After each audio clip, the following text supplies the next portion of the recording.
ஆண்டவராகிய இயேசு கிறிஸ்துவின் நாமத்தினாலே உங்களை நான் வாழ்த்துகின்றேன்.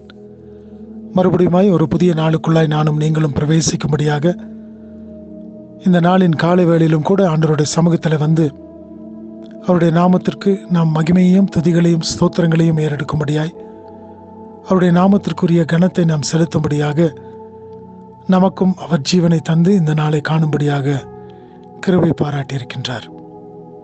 ஒவ்வொரு நாளுக்குள்ளாய் நாம் பிரவேசிக்கும் பொழுதும் தேவனுடைய கரம் நம்மை அந்த நாள் முழுவதுமாய் நடத்துகிறது என்று சொல்லி நாம் அறிந்தவர்களாய் அந்த நாளிலே பிரவேசித்து நாம் தேவனுடைய சமூகத்தில் காத்திருந்து வார்த்தைகளை கேட்டு ஜெபித்து நாம் இந்த உலகத்திற்குள்ளாக கடந்து போகின்றோம்.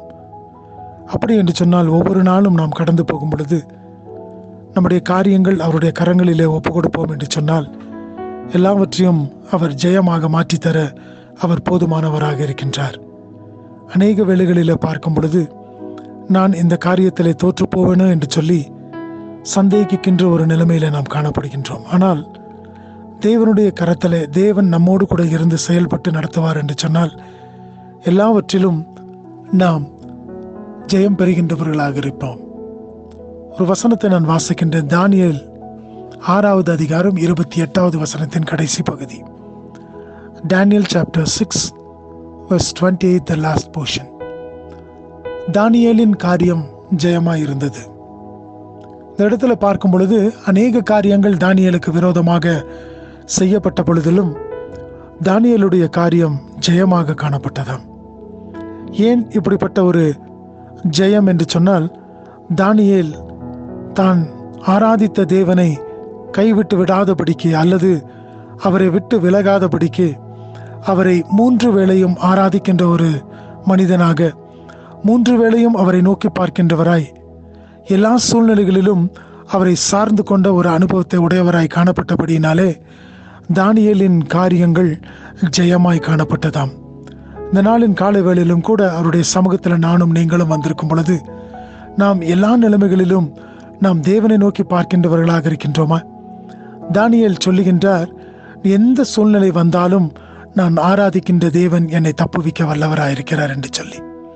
எனக்கு பிரியமான சகோதரனை சகோதரியே, இந்த புதிய நாளுக்குள்ளாய் நாம் பிரவேசித்திருக்கும் பொழுது இப்படிப்பட்ட வார்த்தைகளை, இப்படிப்பட்ட கர்த்தருடைய சொல்களை நானும் நீங்களும் சொல்லுகின்றவர்களாக காணப்படுகின்றோமா? அவருடைய வார்த்தைகளை நாம் சொல்லும் பொழுது அவர் நிச்சயமாய் நம்மை நடத்துகின்ற தேவனாக இருக்கின்றார். அவர் நிச்சயமாய் தாம் வாக்கு கொடுத்தபடி உங்களுக்கும் எனக்கும் உதவி செய்ய அவர் போதுமானவராய் இருக்கின்றார். தோல்வி உற்றுவிட்டேன் என்று சொல்லி கலங்கி போயிருக்கின்றாயா? அல்லது இந்த காரியத்தில் நான் எப்படி ஜெயத்தை பெற்றுக்கொள்ள முடியும் என்று சொல்லி பயந்திருக்கின்றாயா? நீ செய்ய வேண்டியதெல்லாம் ஒன்று மாத்திரமே.